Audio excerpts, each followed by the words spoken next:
Az ellenforradalom banditizmusában döntő szerepet játszott a kiszabadított, mintegy 17 000 politikai és közönséges bűnöző, akiknek jelentős része fegyveres bandákká szerveződött, és az ellenforradalmi felkelő erők bázisát képezte.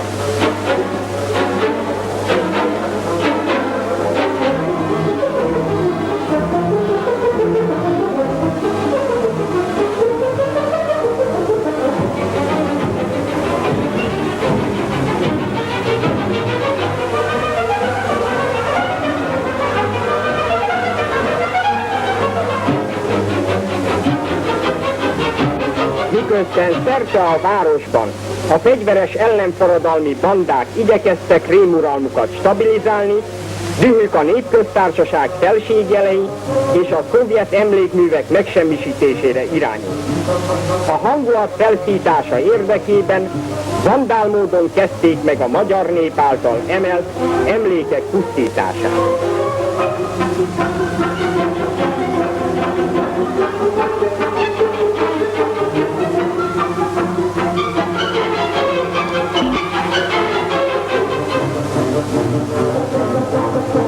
Ledöntötték a magyar nép felszabadulásáért oly sok áldozatot hozott szovjet katona emlékművét.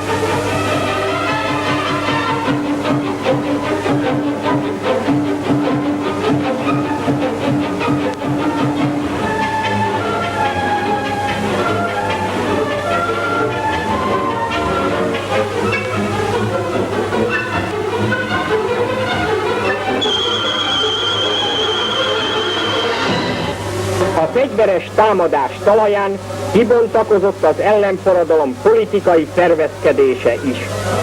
A Nemzeti Parasztpárt, a Független Kisgazdapárt, a Szociáldemokrata Párt legjobboldalibb elemei fogtak össze, hogy biztosítsák a burzsóá restauráció politikai feltételeit.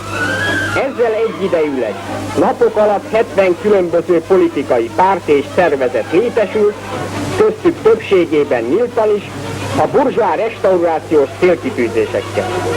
Egyre másra engedélyezték a különböző burzsóá pártok működését, sőt tudomásul vették a legitimista, klerikális vagy nyíltan fasiszta pártok létezését és tevékenységét is. Ennek nyomán 1956. november 3-án olyan kabinet jött létre, amely burzsóá többségénél fogva szabad kezet biztosított az ellenforradalmi célkitűzések megvalósítására. A tőkés hatalmak támogatása, biztosítása érdekében célkitűzéseikről részletesen tájékoztatták a nyugati sajtó képviselőit.